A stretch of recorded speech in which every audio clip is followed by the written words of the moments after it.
Thank you all for coming this afternoon. My name is Mark Godfrey, and it's been such a great pleasure to work with Stephanie and Mignon and Tamar and Joe and Richard convening this event in honor of our hero Briony Fer. And I think I'm going to just tell a story about my history here and with Briony before I come to the great artists with me. I think it's the luckiest decision of my professional life to have come to study at UCL. It was, and this makes me feel super old, but it was 30 years ago in 1996 that I came to do the MA with Briony and Tamar and Fred Schwartz. And then between 1998 and 2002, I did a PhD with Briony and Tamar. And I just want to say that, you know, while I remember it being a time where my mind exploded with so many interesting ideas, I also found it incredibly difficult. I mean, we were confronted with texts by Lacan one week, Chris Staver the next, Walter Benjamin, Rosalind Krauss, and I started to think of myself as furry brain. But of course we had Briony Fer, so it was all okay. Two things about her teaching that I want to say is, first of all, that no matter how many texts we'd been set and no matter how long a seminar we'd had about an object, she always left us really excited to actually see the objects in reality, and I remember how excited I was, for instance, to see Eva Hesse's Repetition 19 in New York after having studied it with her. That joy, I'm sure many of us remember, of seeing things that we'd thought about with her. But the other important thing I want to say is how much Briony went out of her way to help students beyond in seminars and beyond in tutorials. Towards the end of my PhD, I kind of invited myself to a conference in the States, and I wrote the paper. She didn't need to do anything, but she coached me and asked me to give the paper to her twice, and literally taught me how to perform the paper. That conference was on Barnett Newman. It happened in 2002 in Philadelphia, and I remember arriving at the conference absolutely terrified because I was sandwiched in between Yves Lambois and Benjamin Bouclot. Lynn Cook was there, Anne Temkin was there, and these were people that we'd of course read in the seminars with Briony. But I got there and they all said, "Oh, you're Briony's student," and everything was fine from then on. And I really got a sense then of the great affection and respect that American and other academics had for her and her work. At the conference was also Mel Bochner. We've looked a lot at his photograph of Eva Hesse's table today. And he was one of the first artists I met who had that same huge respect for Briony. In the years to come, I would work with Zoe Leonard, Tacita Dean, Rodney Graham, Ronnie Horn. They all had this amazing love of Briony, her writing, her work, her friendship. Sometimes I would write essays on those same artists, and I would often sort of write an overlong, quite plodding, explanatory essay, and then see that Briony had written about them as well, and somehow had gotten to the very heart of their practice with one sentence, and felt hugely jealous for that. But so she's loved and respected by so many artists, but today I wanted to invite Gabriel Orozco and Leonor Antunes to come and speak about their relationship and the shows they've done with her, because these are very long-term relationships, and Briony has written and worked with these two several times. They're two of the great artists of our moment. And when I mentioned, when we were planning, and I said, well, what about these two? I remember my colleagues saying, well, there's no way they'll come to London. Well, Gabriel's come from Tokyo to be here with us, and Leonor from Berlin, and I knew they would because of this great admiration and respect for Briony. So thank you so much for joining us here today. How it will work is I'll ask a couple of questions to both of you, and then we'll look in detail at a show that Briony made with Leonor at the Fruit Market Gallery. called The Apparent Length of a Floor Area. And then we'll turn to the show that she made with Gabriel, which the books are here. That was called Politecnico. That was at the the Jumex Museum in Mexico City just last year. And then hopefully Briony will come and join us and we'll have some more time for talking. So just to start, I wonder if we could just ask kind of anecdotally how you both came to Briony. Was it through meeting her in person or was it through reading her work? Well, thank you for inviting me. I mean, as you said, I couldn't be in any other place right now. I think this is such a special moment to celebrate Briony today and ever. And so I'm really, I'm very glad I could, listen to all the conversations we had, listenings before, because it's so touching to hear all these different echoes that Briony had in different moments with different people. So it's very special to understand that, because we are artists, we are, we deal with you in a kind of a different way, I think. And but so I met Briony with her text before I met her, and I think we met in London when I did my show at the Whitechapel. I think this was 2016, and I had read several texts by Briony, but I've never approached Briony. And then one time my gallerist Monica Manzuto told me, I think you guys should really meet, because there's so many. I mean, I always felt like a lot of empathy, and with the artists that you were interested, but also artists that I was interested. But we had a conversation at the Whitechapel one time that the Whitechapel organized. And I think this was kind of our starting point of our many different discussions and gatherings and conversations and happenings. Thank you. Right.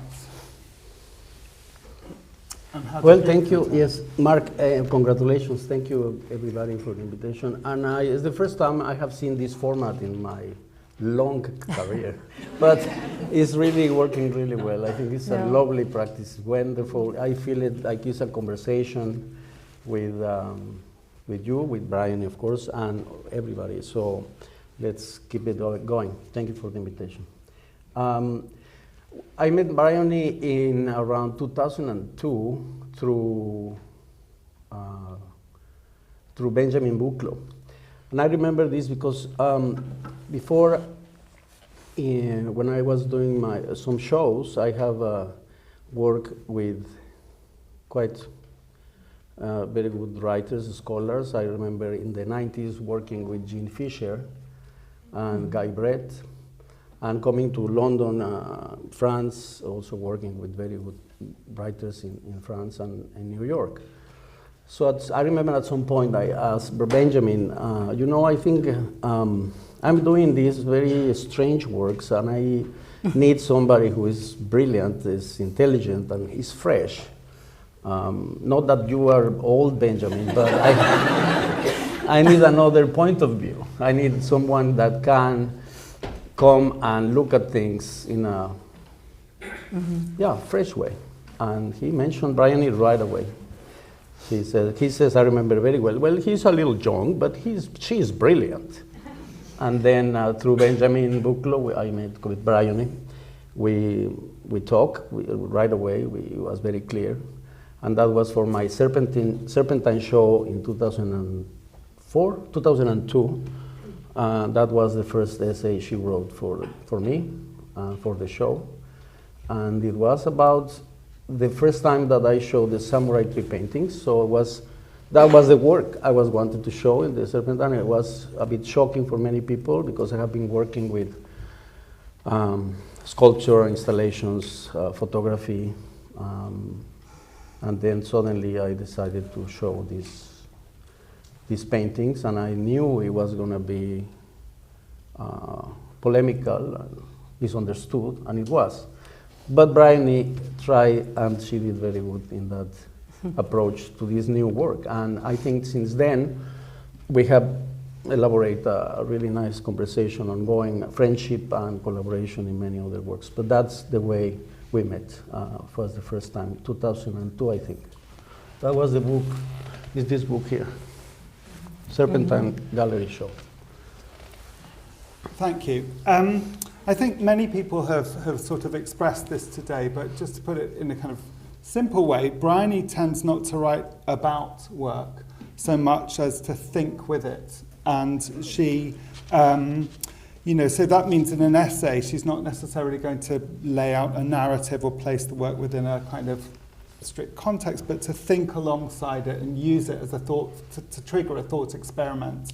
I mean, the whole of this book, Thinking in Circles, opens up with a kind of challenge. What would it mean to think with a work that she begins with, which is this one?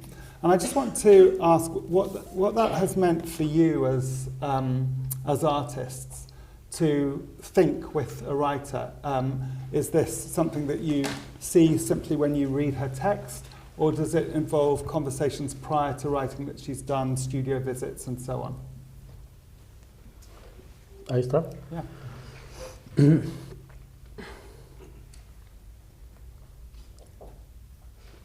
Well, I think that in my experience, I have been quite lucky to have a very good approach with different thinkers and writers. And coming from Mexico and then suddenly having these conversations with scholars from Europe and the US in a way that we somehow managed to understand each other, and they knew about many things that I was sharing with them, and then they were eager to learn about where I was coming from, because at the beginning it was a bit strange, my upcomings, how I managed to do what I did, or how I was performing in New York and in Europe. So that particular image is called the Eye of Go, and it was the first drawing that then became that painting of that structure that I was developing since late 80s, I would say. And when I started to talk about with Briony, it was a lot about those things, trying to decipher together, and that was the conversation we were having, about the genealogy and the structuring of these models with axles and circles. I was talking to Maria yesterday. Maria asked me, we were having a beer yesterday, and she asked me, how are you going to talk about Briony? And I said, well, I'm going to talk about, how we start to convert conversations and the relationship, talking about things and authors we like. But I think that she likes also, and I don't remember we talk about it, but I think she also loves pataphysics. And I really love pataphysics. And then we look at the definition of pataphysics, of course, because it's a term that not many people use anymore. But pataphysics is, you have physics, metaphysics, and then pataphysics.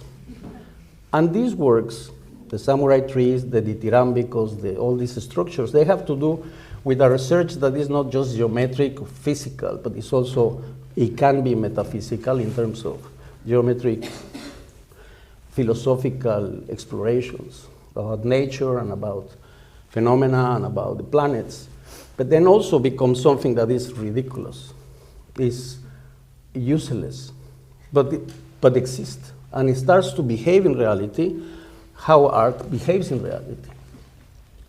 And that was the first kind of conversation we start to have at that point. It's something that, for example, with Benjamin Buchloh, I will never talk about, but I can do with Briony. Leonor, for you, so this idea of thinking with your work, how does that translate into thinking with her in person in the studio, or while looking at the text that she's written?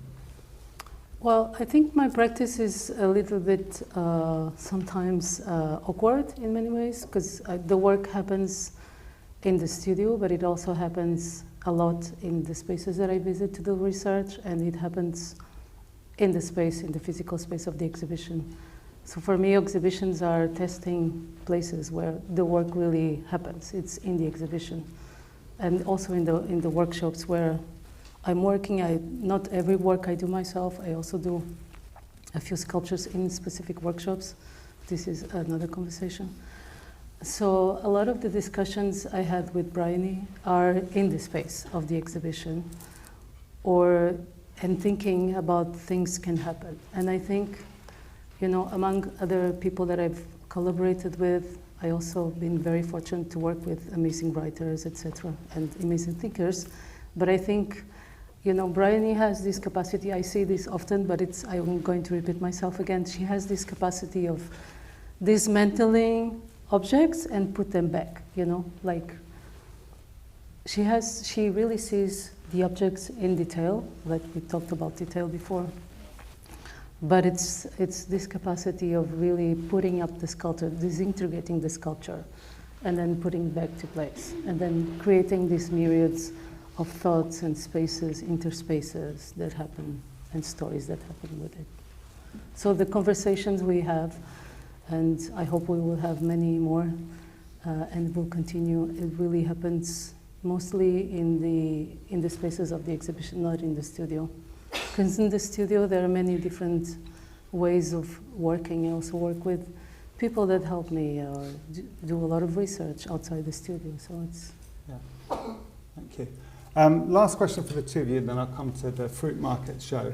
I remember on this MA course that I did, I think it was called Modernism and its Discontents, but Briony's section was on, it was leading up to the book on abstract art, that there was week by week a different seminar concentrating on a different artist or group of artists, Malevich and Rodchenko and, you know, the constructivists, Mondrian, then this, I think Surrealism, then we did a week on Pollock, then Judd, of course it finished with Eva Hess. There was this linear, straightforward art history.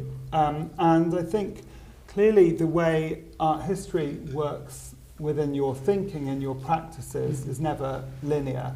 You know, in a moment, in a show, Mondrian and Duchamp and Caderet and others might be alive within your work, Gabriel, or, you know, within a show of yours it might be Annie Albers, Lydia Clark, Mira Schendel, Gego.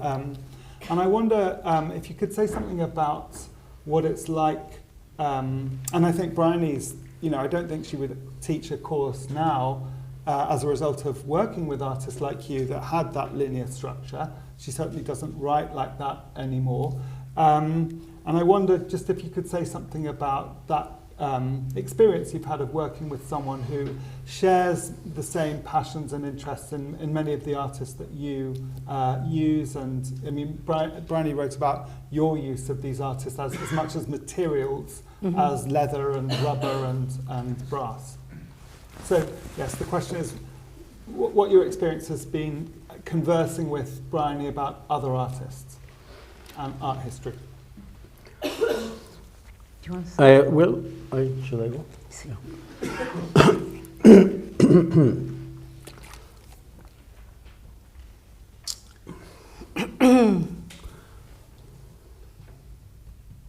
I think what I discovered in working with Briony is that she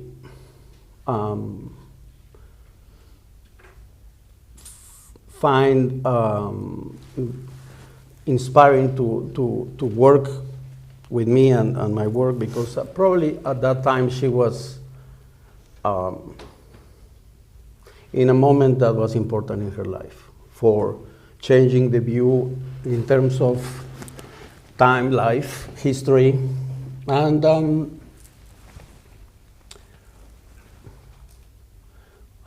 I think that one of the things I really tried to do from the beginning when I started to work in the 90s in New York and Europe was to get rid of the linear view of history, in terms of that the justification, the only way to analyze our new work, contemporary work, was through a linear retrospective analysis based on Western aesthetics, philosophy, and politics. So the questioning of this linear view of time and history was part of what I was really trying to somehow question and challenge with gestures that were non-based on a kind of technological advance or minimalist synthesis of technology or whatever, but also not in terms of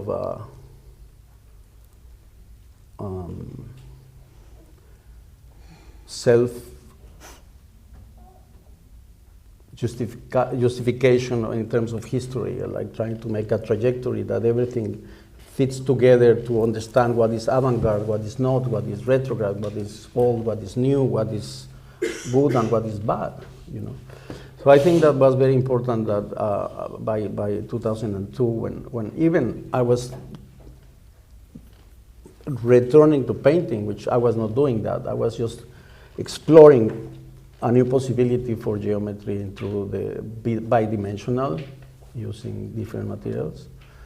Briony was ready for, yes, exactly, take that new approach and new steps towards a possible future. But I thought that she could immediately understand that we are not certain if we can, how we are going to change the future. We will never know. But we are sure that we can change the past. And that is the difference. So that's personal experience. Yeah, that's beautiful. Well, I think, you know, I'm also not interested in this kind of linear history of art, or, you know, but I'm also interested in linking sometimes many things together. And I think Briony understands that, and she's able to, you know, think, how can we put in the same room this and this and that person? And she's able to construct meaning out of it, and she's able to construct concepts out of it. So sometimes I, you know, read some of her texts, and I get really astonished by this capacity of formulating concepts out of something that it's, you know, it has had a very specific life, a very specific meaning, but the fact that it exists here now within this space and creating these different, you know, opacities and transparencies and relations, and really creating meaning out of this being present in that room. Thank you. So we're now going to get into some specific two shows. I'm just going to zoom through these and get to Edinburgh. Okay, so in 2023, I hope that year is right, you worked with Briony at Fruit Market on a show that was called The Apparent Length of a Floor Area, and then after that this beautiful book was published. And I was wondering if you can give an account, I mean I'll just flick through some of the images as you're speaking, but if you can give an account of how that show came about, and actually the very specifics of, you know, working with her. I mean, I don't know the answer to this. Did you install the show with her? Did you select the works with her? Did you, the show, if you know, the Fruit Market Gallery is in, I think, 3 different spaces. There's the warehouse as well. How were decisions made about the arrangement of those spaces? And then we'll also come on to the book, which maybe is a sort of separate thing. Yeah, I think, well, Briony invited me to collaborate with her in this project, also thinking of the Fruit Market as this great institution, which I call it, I think it's a great institution, but also thinking of the history of exhibitions they have had there. And that's why she could see that my work, or our work, could exist in that space. The space was being renovated, so we waited a few years until the show happen. And actually, I've been working with many curators in the past, and I was, you know, get invited to do these shows in museums, and I think, you know, it's very different the way Briony works, because, well, she's an amazing art historian, but she's also someone who really thinks exhibitions outside the canonical ways of working, as, you know, it's not like, sometimes it's not the curator's fault, it's just how the institutions function. And Fruit Market, I think it's a space that allows this kind of permissive thoughts, and it's really a space that is, wants to work with artists that are alive, most of them. And so we start thinking of, like, for me, it was a little bit of a struggle because in the beginning, because I tend to think of exhibition. I normally work really alone, like by myself, even though, like, of course, like there's a process of working with curators, but also there's a process which is just mine and really struggling and trying to find connections, always trying to find connections, or at least I try to find connections within the sites of the specificities of the place, or the history of the local, etc. And I couldn't really figure out at Edinburgh. And then Briony we started having these conversations about the histories of exhibitions that happened in that place and the relation with Brazilian modernism, etc. So we started, it was a collaborative work. We really thought of it together. So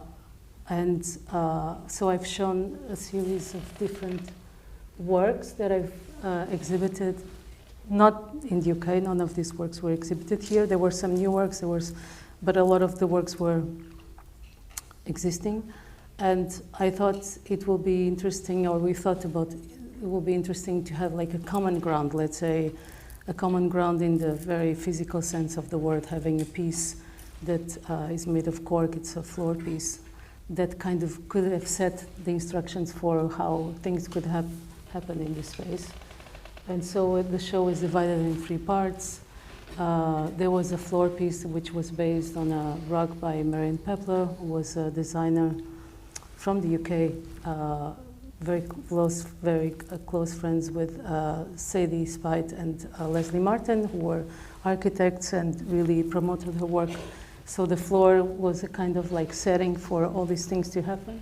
And then there were a myriad of works which were, for me, I call this, for example, for me this is called the Homemaker and Her Domain, and this is kind of a, let's say, a setting that I think it's, I started thinking of this idea of working with all these different,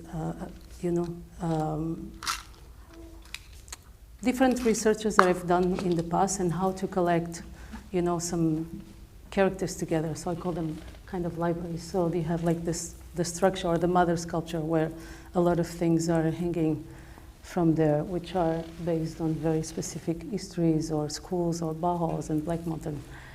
So it was an exhibition that happened in process, and then the book. So we saw Stephanie showed before a beautiful photograph, also taken in the Fruit Market Gallery, of Briony and Fiona sort of placing Eva Hesse's papier-mâché pieces on a table. Was there a similar experience in this space of adjusting things and sort of a fine looking? Well, there were amazing things which are like, for example, we were thinking of the book as an object. And I'm very also interested in publications because it's a way the exhibition can still continue in this space. And then, so Briony was writing while we were installing. And she would, be sitting there sometimes or look at me or be in this space, So I really started thinking, and she could write anywhere. She could write in the cafe. She could write in the office. She could come to us while we were installing with lots of noises and people going, machines, etc.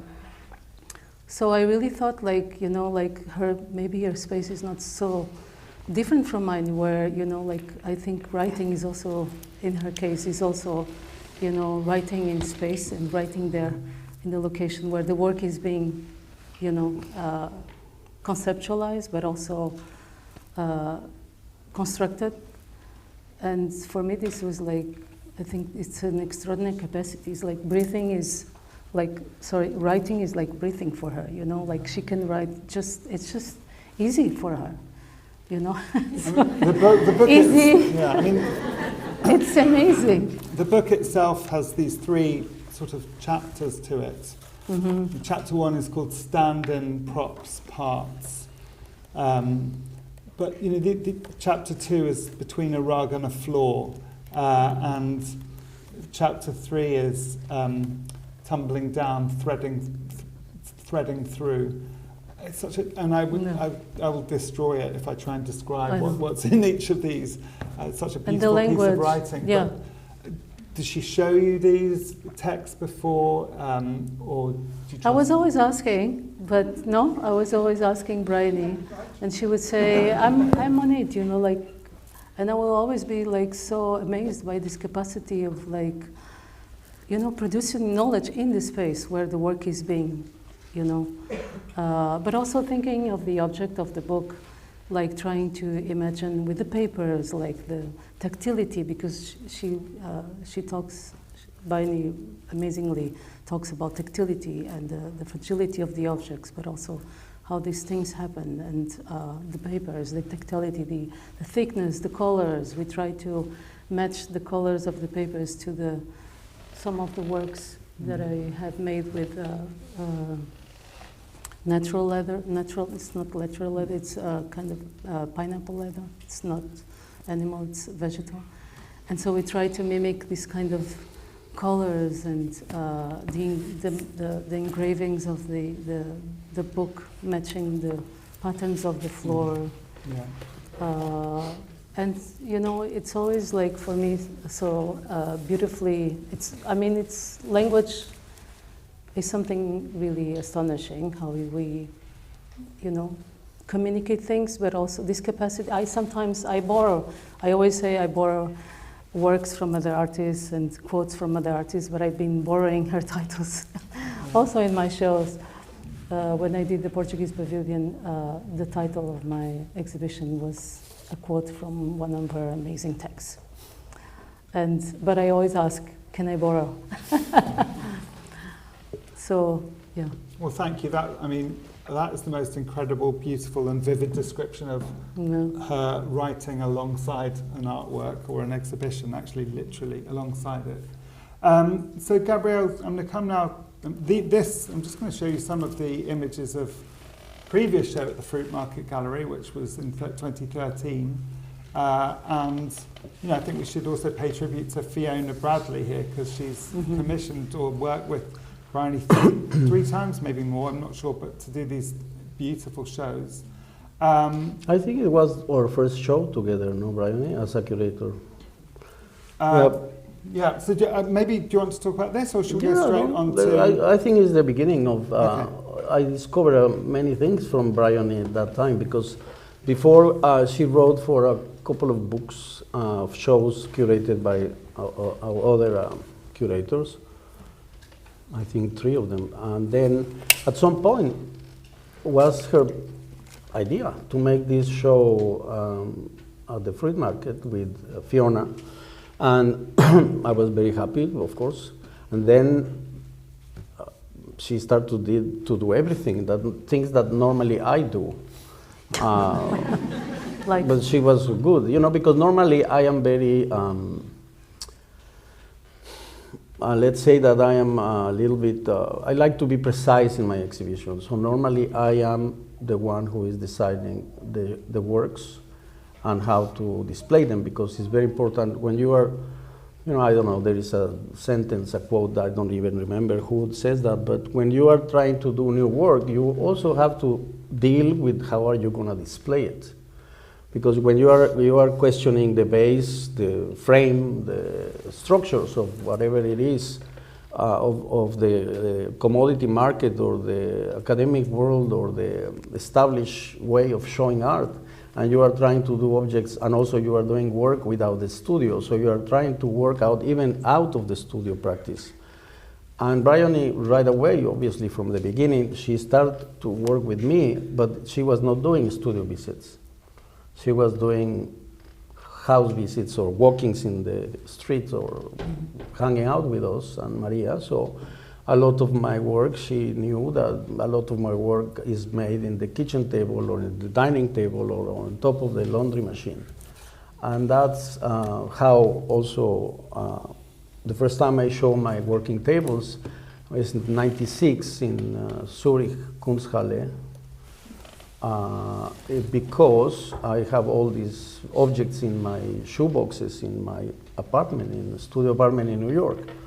So the practice of the working table when I started to display objects in the table was because they were done in my dining table or a kitchen table or in whatever table I found. And then somehow she was getting involved with all of this and understanding that type of practice of an artist that, because does not have a studio, she right away got involved in field work. So she starts to walk with me, travel with me, look at the work as I am doing it in different conditions, but it's mostly everyday life conditions. And that is very important because not every curator and not every art historian has this capacity of doing field work, archaeology work, or urban archaeology work, or walking with the artists, conversations, solvitur ambulando, solving like while you are walking. On the other hand, I didn't know that, but then I could see that she was very good at thinking in terms of space, in specific spaces, designing the rhythm of the show. And over time, I know, because now I know very well, that she knows a lot about architecture. And it's something that I also know a little bit, but it's very important in the practice of installation of exhibitions. You need to know about spaces, proportions, and architectural practice. So she has all this range of tools and skills, not just writing on the horse, Agree. on the horse ride, but also in terms of knowledge of architecture and spacing and narrative also is very important because you have to generate a narrative in every show. You have time involved, not just space, and she is very good at that. Not every curator is good at history, as good as Briony, or like, you know, there are specialities. You have sometimes some people that can be harmonious in all the different layers of the practice. And Briony is one of them, yes. So it was that from that show at the beginning in Thinking in Circles, the book was really good, it's very nice, the writing is good, the show was very good. All those things, all those pieces were found in my, I have them since 20 years, I think almost 20 years, in a roll, a mylar rolls. They were painted with acrylic, and those are the one in transparent. And I showed them for the first time there, I think, was Briony getting them out of my closet. They were there for a very long time. And then, to zoom on to this one, how did this show come about? And this show came about at a very important moment. I believe this was around the same time that you'd worked on this huge park in the middle of Mexico City last year. The Comic Show. Yeah. So this show, which I'll show images of, put together, 35 years of work, and works in all different kinds of mediums, materials, and moments of your practice. And I'd love to know more about the conception of the show and the use of the space. Well, one of the things I like about Briony is that she always reminds me who I am, because sometimes I really forget, and I think over the years when you are growing and trying to work in something new, it's very often that you forget who you are. Because if you are thinking all the time who you are in the morning, you do the same thing, right? And I don't want to do the same thing, so I like to wake up in the morning and see who I could be. And Briony has become a really good ally for that. Sometimes even Maria, you should call Briony.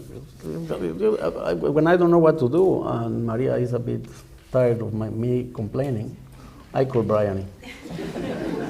So this exhibition is in a very difficult space. It's a museum, it's a private museum in Mexico, has become the most important museum in Mexico for contemporary art. But it was not easy, and I told the owner, who makes museum, and the curator that was, by the way, is English, very nice, Keith Hammonds. I told him, look, I can do it, but just if Briony is the curator. And then we start to work, and it's our first, become a retrospective, but it's not retrospective, it's just probably what we could say a cyclical review of the work with some new works, 3 floors, 4 floors, big show. And I was very happy because it became a very playful show. The experience was playful, was not easy, but it was all pleasure. So perhaps you can see some of the thinking in circles conception of that exhibition applied here, but with more works and different times of works.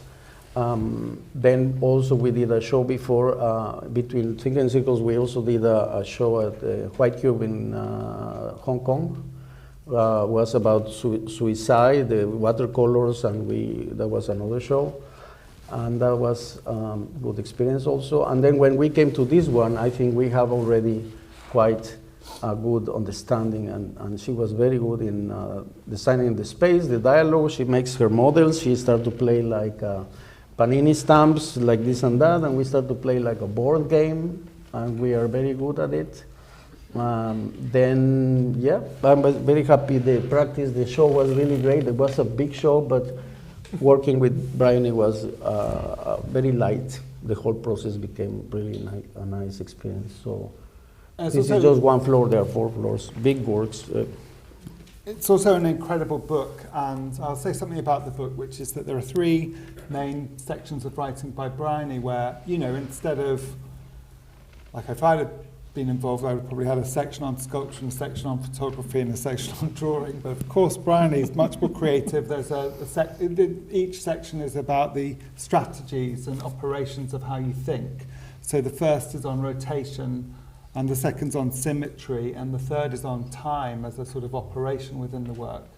But interspersed with those are these beautiful dialogues where it's you and Benjamin Buchloh, sometimes with Briony as well, always with Briony as well, fascinating discussions about how the legacies of different artists do or don't come into your thinking. Great section on Richard Hamilton, for instance. But can you tell us a little bit about the writing of the book? Was that written as well during installation, as Leonor described? Did it come out before the show? Well, no, it came out the day of the show. We tend to work the book and the show at the same time. Somehow, the both, you know, the show and the real object installation works very well to conceive the book. And that's why even we are doing now for our next show together in Bermondsey with White Cube in October. It has to go at the same time somehow. So in that process, it was the idea to have this conversation between the 3 of us with Benjamin. So we record the conversation, then we edit it together, and then it's part of the book. But the main conception of the book and the show is with Briony. And Briony also, can you remind me the floors? We were 4 floors because Mark likes the division of the book, but listen about the division of the floors. What was the top floor? Air. Earth. Water. And compost. So here you go. Wow. That is another way of dividing the world, no? Yeah. So that was every floor, you know. So you arrive and then you start from the air or the sky or the heavens, which is this floor. Oh no! No, this is compost. Was the floor of the air was that with the that is earth. Go back to the car. Yeah, that is air.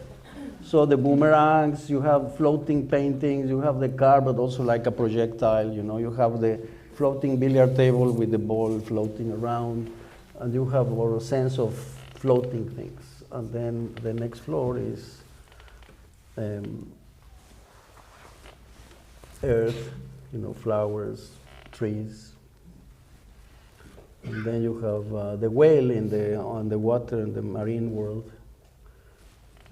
It's like underwater somehow. And the compost is a TikTok I produced terrible, but kind of funny. I was just taking things from the internet. I make my own TikTok? I don't have TikTok. So that was the underworld, the compost. So you see, she's even more hippie than I am. How did these two titles come about? So the apparent length of a floor area and Politécnico Nacional. The Politécnico Nacional is a university in Mexico.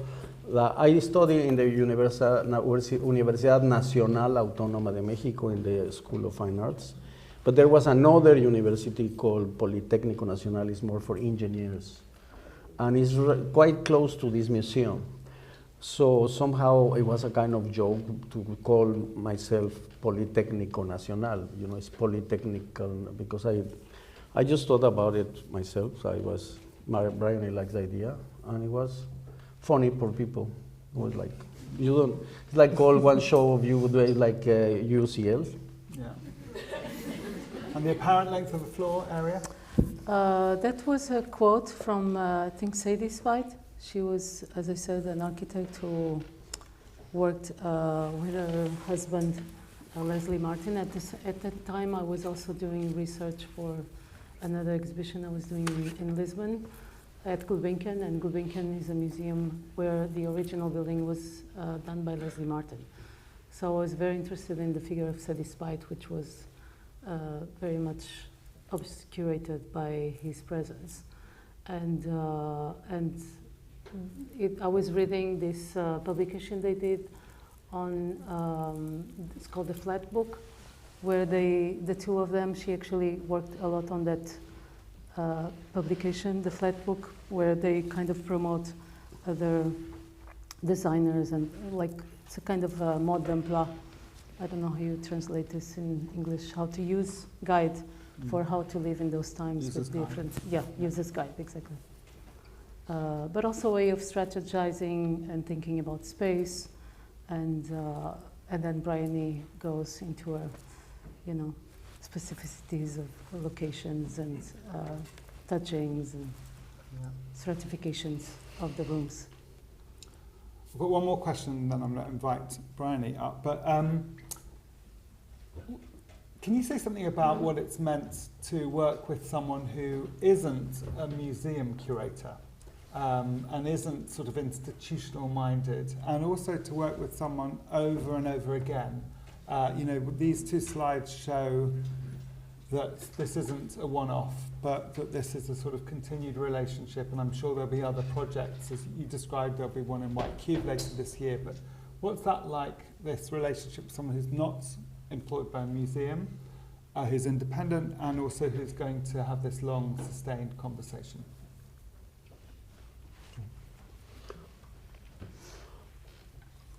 I think it's when, since long time ago, I always say that the word curator is quite too big.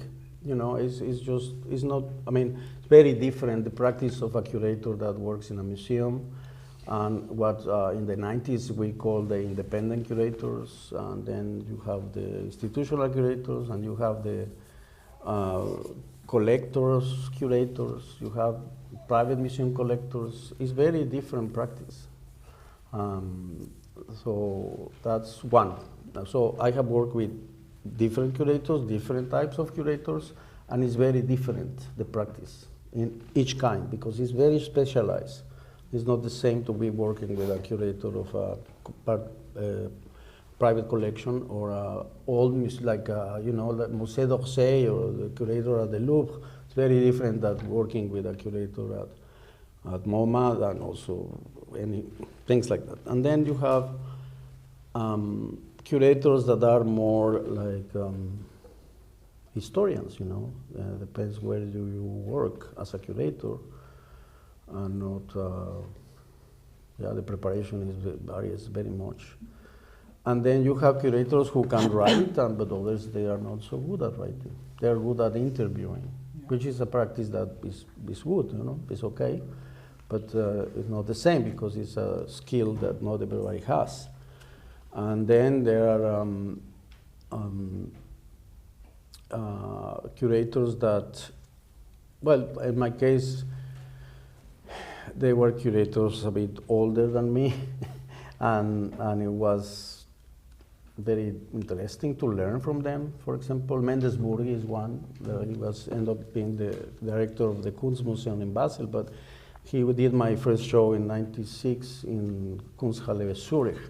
And he was really a great curator, and working for the Kunsthalle, which is then after the Kunsthaus. But yes, it's quite a good practice. Also, when you have a good, I think that when the work is developing and you are somehow, the narrative of the work is growing in a way that because of these conversations with good, intelligent people that suddenly you are lucky to have around you, you are just in touch. You keep growing, you keep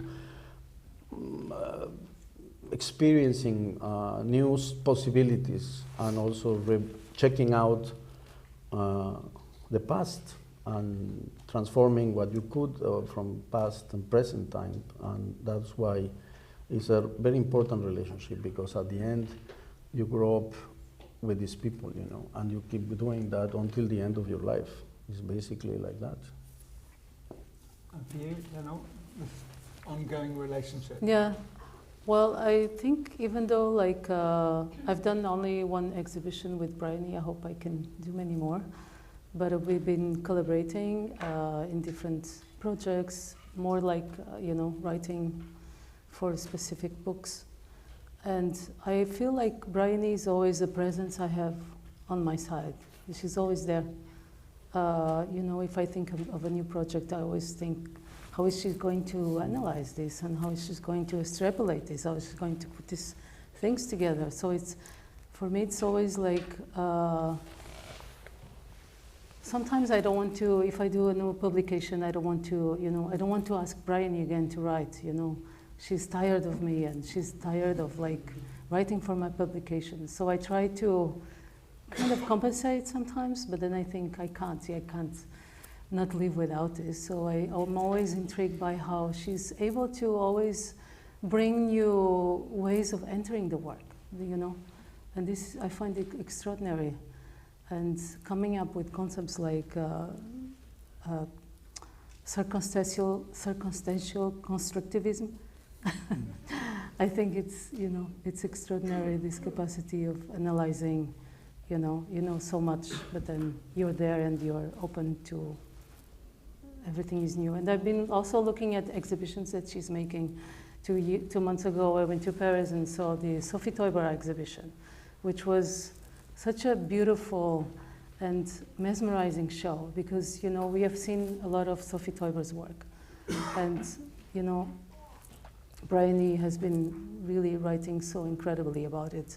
But for me, it was just so incredible to see how, you know, a work like hers could exist in that exhibition. You know, like everything was so thoughtful. And the show was static, you know, like things were on the walls, like the color of the walls, like this kind of gray stone. But then you started making this relationship, and everything was starting to move around, you know, like this. The show was called La Règle des Courbes, and everything was like shifting and undulating. And Sophie Teuber was very happy to keep working with Briony. Yeah, absolutely. And I mean, the catalog is beautiful, the text is incredible. But also the shows that I've seen of Annie Albers and Ilma of Klimt and Modrian, it's quite, we also did when you did the Annie Albers show at Tate, we did a walk. It's like someone was describing how Briony, in one of the previous talks, would like look at a detail or go and see something and describe this detail. So we just did this walk around the exhibition, and suddenly she would stop in one thing, and we would just look at these infamous threads. You know, it's very unique. And I will say that also the fact that you are an independent curator gives you the chance to choose with whom you want to work. Because when you are in a museum and let's say you last for 10 years in a museum, and I have that as an experience very clear, it's like you have a show with a curator in a museum, let's say Anne Tompkin at MoMA, which I did a show with her, and then if she stays in MoMA, you don't work with her at all, exactly. Right? So the good thing about independency and circulation is that you keep working with the artists you want. And I think it's also important. Some some curators and some art historians and some critics, they want, or it's quite interesting to see how, if they focus in 1, 2, or 3 artists and they start to establish knowledge about them, that is an important factor in the legacy of this historian, because if you work with many different types for all this and that, because you are working in different museums or corporations, then your relationship with the work and with history and with aesthetics and with thinking and philosophy doesn't hold together. It's very hard. So you have to somehow take some decisions in terms of politics, in terms of aesthetics, in terms of everything for you as a thinker to hold on with your guns, as they say, in terms that you want to develop and get deep down in the things you are exploring as a person also, because it has to do with your personal life. So at the end is Briony, one of the qualities that Briony has. She is focused, she is focused, she is concentrated, she is devoted, and she is very, very good. Very good, Briony. Briony, would you come and join us for a little bit? Bravo.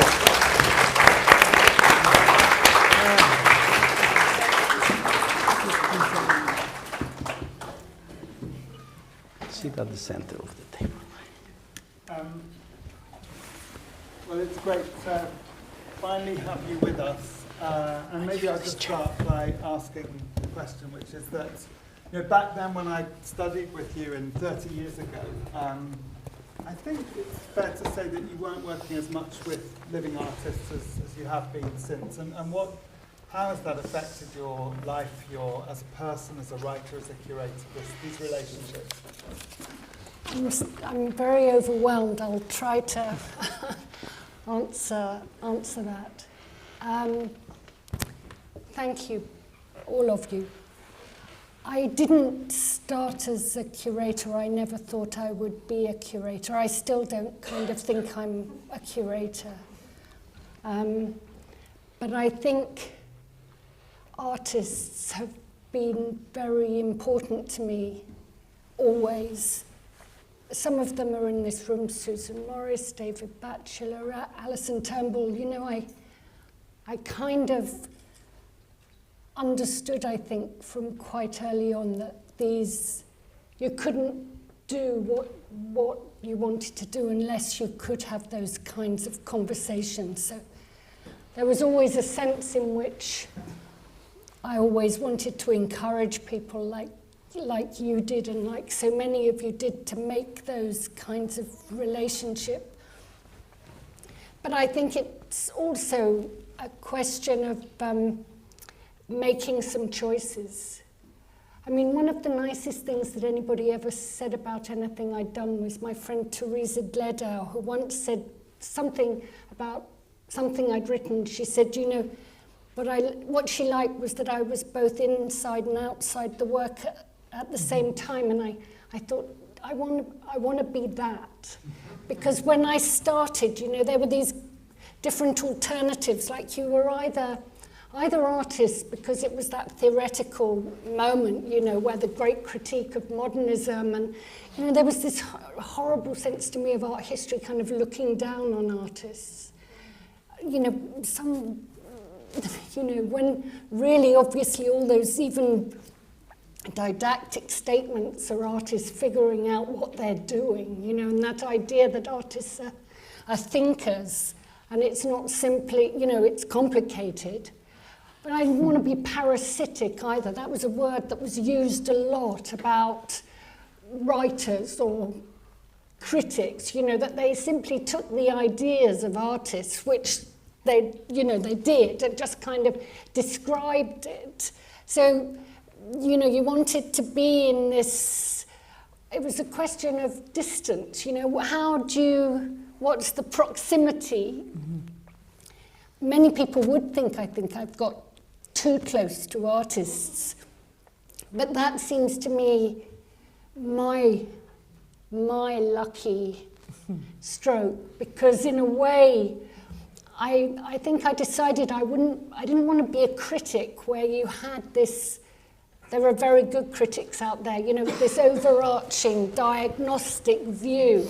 I hope I have a certain sense of the diagnostic, but I wanted to work with a very few artists, and that isn't really in one's own choice, it's kind of what happens, and so that is the most formative thing that happened to me, and that, you know, those conversations, or what I've learned from working with you both, but also your generosity. You build that over many years. That doesn't happen, but also I want to say the generosity of your having let me into your lives and your work. I mean, not all artists would do that.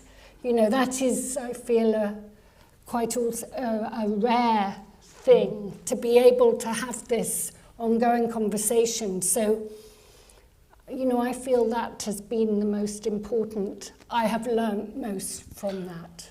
Well, maybe now that we are in a university and you are the star of the day, maybe you can give an advice to your students not to be shy, get close to the artist, knock the doors more than once, try to get in touch with the artist that you like, and try to get a relationship, build up your relationship with the people who is actually doing or trying to produce ideas, because this is the best way that you are going to learn about not just what is happening today, but also what happened before.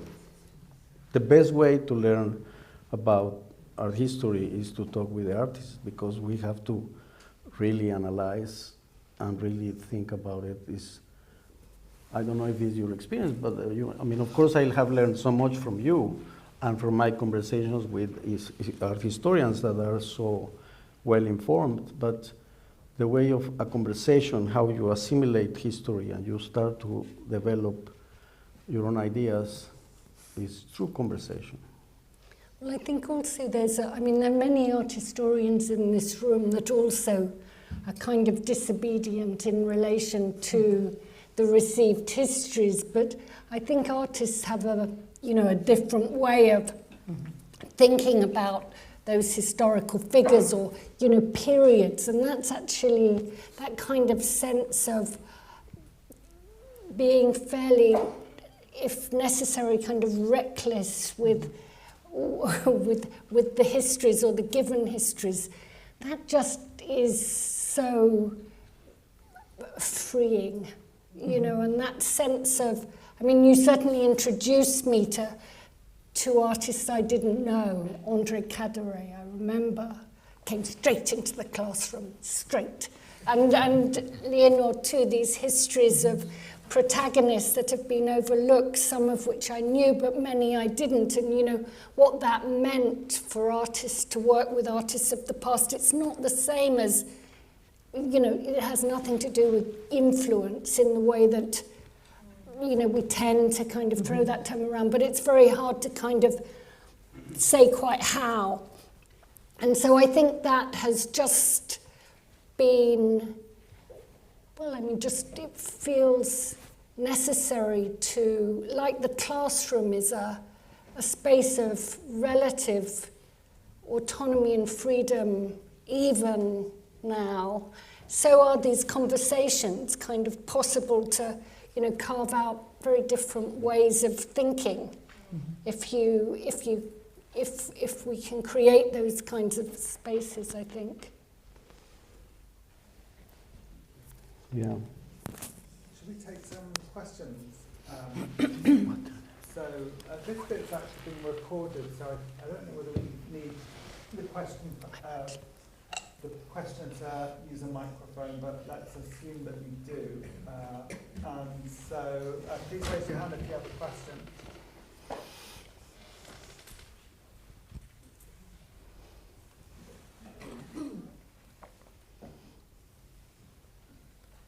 Maggie.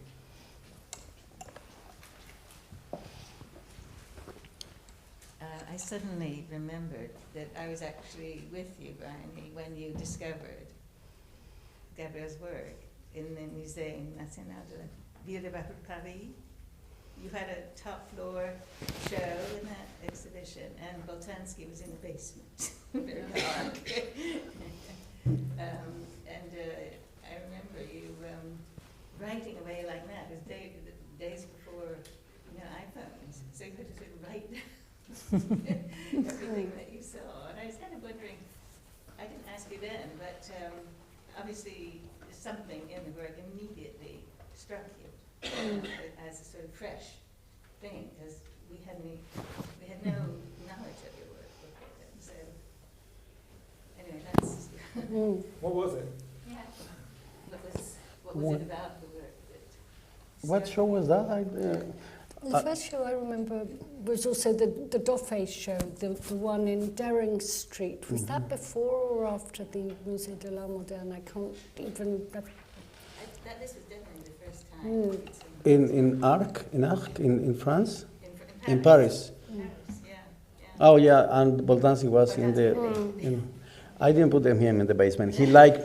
Christian Boltanski likes basements. Yeah. The darker the better. It's exactly. Yes, that was Arc 98, I think. Well, that is a very mysterious thing, isn't it? I mean, I think there was that sense of, there was some kind of recognition for me. I think partly maybe to do with those, what turned out to be common interests in certain histories around Russian constructivism and certain trajectories, certain kinds of poetics and politics that, but also a lack of a misrecognition, not being able quite to get it, like that, because that's always what sort of, that's the draw, really, isn't it? The kind of like actually it not really fitting with what I'd seen. It was, you were already in this university, or it was the time of the Open University? No, I came to this university in 1990. Oh yeah, so you were but I since was at the 1990. Open University from 1980, and my friend Jill Perry was there from that time, and some of those And people towns, know your history with the Open University because it's really amazing. well, some of those phrases like not being to be adequate to the work. These, Jill would recognise this from that moment, and this project in a way that was kind of very. Some of these things were really thought out during that time, which was quite. Do you think they know the story? Can you briefly just talk about the Open? That's my question, Mark.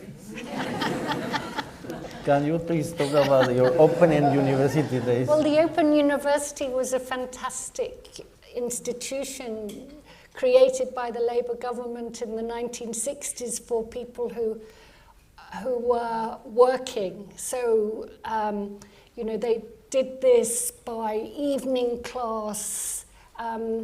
Some were people who hadn't had the opportunity to go to university for many reasons. So our students were anything from criminals in prison by correspondence to policemen, Farmers, I remember. sheep farmers. Tamar was also involved in this, and it was just a really incredible, that was my first job, and that was incredible. And we wrote, it taught me how to write. That was the job of work, because it was so difficult to write textbooks. I hadn't written anything, and nobody had ever really told me that you had to learn to write, which is the other thing that my students will recognize, is that, the idea that it was all about the writing, that was also from that time, yes, and it's a job of work. We were working to deadlines. We were like working on a newspaper, weren't we?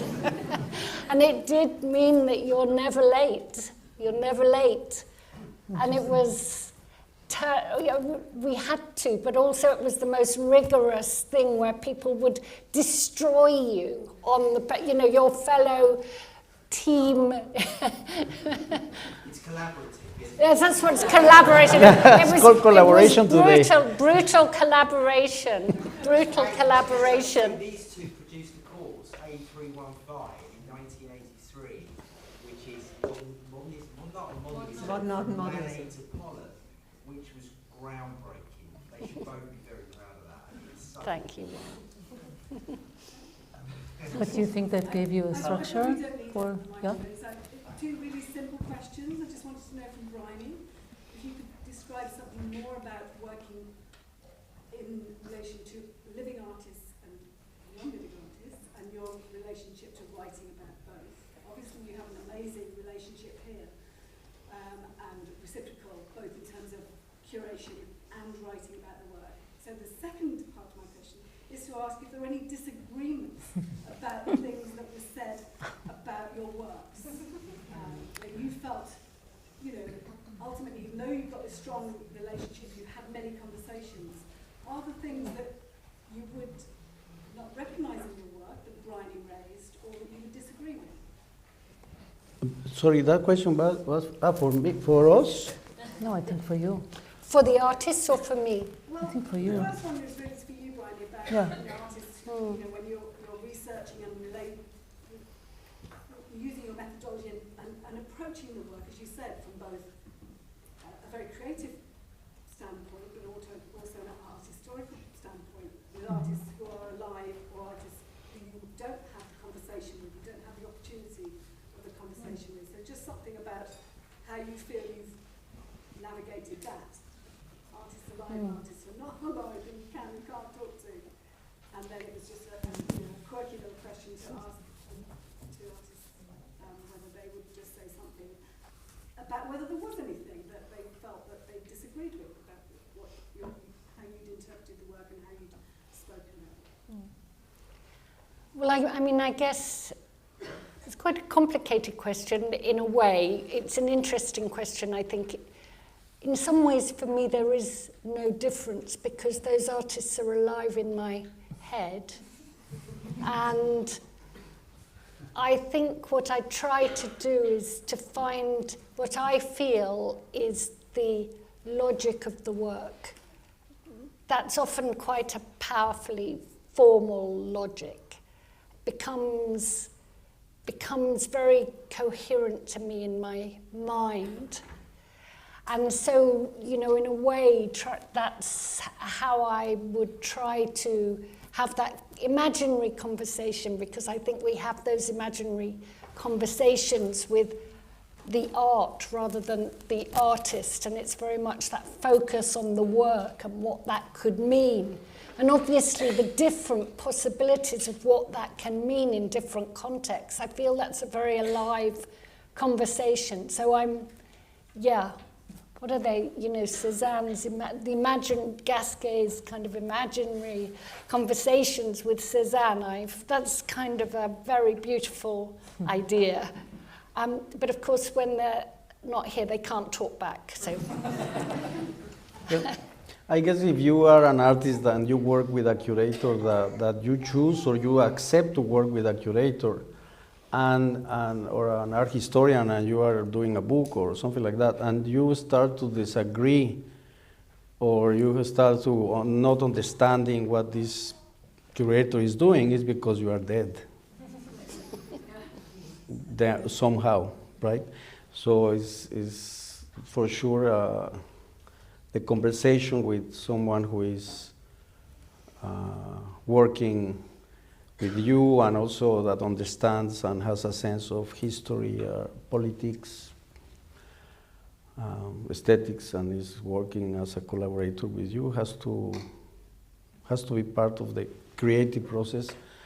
And it's always a different perspective. Every time you work with different curators, it's a different perspective. There are different schools of thinking. Briony, sometimes when we have a conversation with Buclo, for example, Buclo is a different school of Briony. They are different, and many times we don't necessarily get into a polemical discussion because it's all theory, and we are pataphysics. So we after we get into a nice conversation, after that it's like, I don't agree with that, or why he always brings the same name.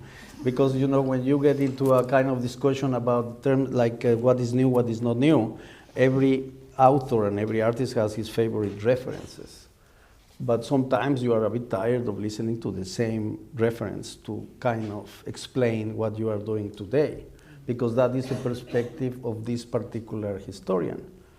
Yeah? So if it's a Mexican historian, we'll say, I don't know, something Mexican. If it's American, it's going to be a Mexican perspective, American perspective. If it's, yeah, for sure, here also you have your own,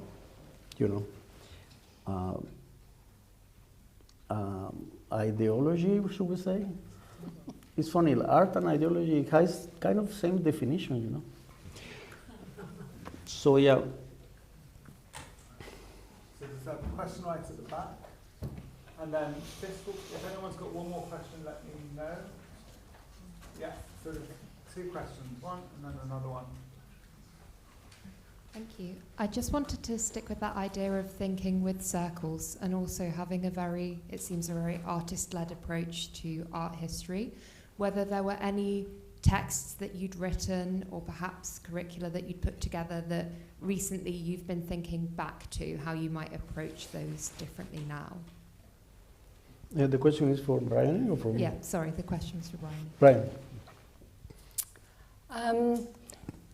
Constantly, I think, because I'm still preoccupied with questions around time and cyclical time, and the exhibition we're working on now is also trying to explore that more, and therefore I think, the circles and the circular taken in a temporal dimension is obviously important. So I'm trying to read Rico. I'm permanently trying to find different, particularly philosophical ways of entering that problem. And the course that I have been teaching with Jenny Nachtigall, we've also, the teaching always feeds into this and vice versa, I think. So, that's very, very important, I think. One more question, yeah. I have just to add a little, but in the meantime of the conversation, I remember a discussion I had with Dan Graham, very, very short, but he came to me in an opening and he said, I don't understand why you are doing all these circles. Circles are just to confuse people. I really don't like circles. So, but you can imagine like Dan Graham generation being not very much into these confusing things of the circle, more like linear Cartesian thinking. So he was not happy with that. Sorry to interrupt. Briony, I was wondering if you could reflect a bit on how it is working simultaneously across different institutions and types of institution within the art world. So the academic, the institutional, and with artists. And is there any sort of tie between the three? If there's any differences you notice, and the types of people across the different institutions? I think the differences are far less than maybe they used to be when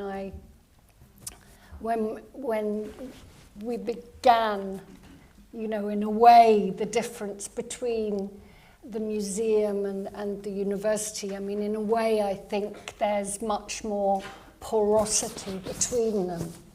I mean, I think the interaction is only good.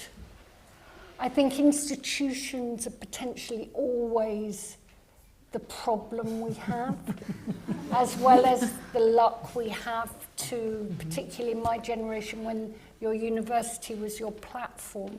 That's rather, things have changed so much and perhaps become more difficult in some ways for younger academics. But I think, institutions we think of as very constraining, and certainly the pressures that institutions are under and museums are under, I think some of those constraints become almost impossible for people to work with. I mean, the university too is, this kind of, the technocratic tendencies within all our institutions. But I have to say that there are certain patches. The classroom is one, you know, as came through. I think that space of teaching is very important. These are particular kinds of encounter that are precious and we have to hold on to, you know, ferociously. And I think the artists too are absolutely, you know, part of this institution and the constraints and limitations that are placed on artists in terms of, you know, the career of an artist, the gallery system, the museums, which are both facilitators but also come with strings, you know. So I think in all these spaces, what I've found in my experience is that you sometimes find the freest spaces where you least expect them, and that actually some of the gallery shows that I've been able to do allow potentially more freedom because there's so much anxiety that attends upon the big institutions that actually can be very debilitating, I think, for real thinking.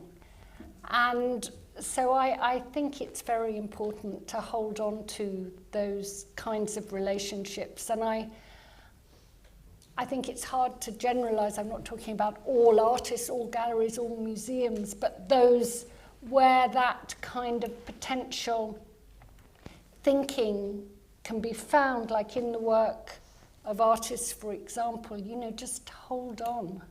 Just hold on. And establish bridges between institutions, corporations, universities,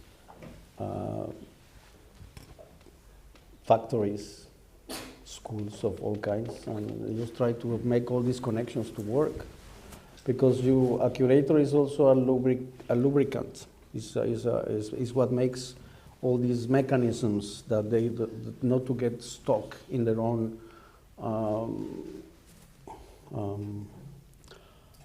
status, because they will for sure die. I mean, there is this crisis of the museum. There is the crisis of it's going to be a crisis over art fairs very soon. There was a crisis over the biennales. I don't know how they are going to recover. And this is all the spaces in which curators and artists, they start to establish relationships with what we call the public, but we need to make the public more active to generate that time for art. Not so much about the spaces, the time for art. We have to work very much to generate and create the time for art everywhere.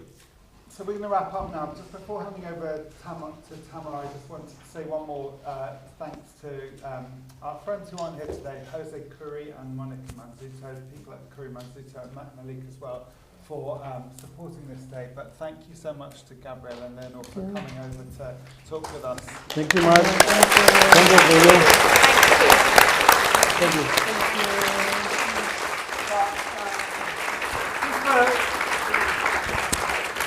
For some final words, I'm going to hand over to Tamara. Yeah, I don't have much to say except to reiterate the thanks. Thank you, Mark, for convening this artist panel. Thank you to Gabriel and Leonor for generously giving of your time. Thank you to the extraordinary cohort of Briony's ex-students who have really delighted and stimulated and energized us today. Thanks to all of you for coming. And most importantly, thank you to Briony for an extraordinary journey with you over many a year and many a decade. I'm not sure how I'm going to survive without you. I really don't. But anyway, you're still up the road and you're not going anywhere. And for that, we're very grateful. But mostly we're grateful for your work, for your presence, for your love, for your teaching, and for everything you do. Thank you. And I hope you'll all join us for a drink in the South Cloisters now.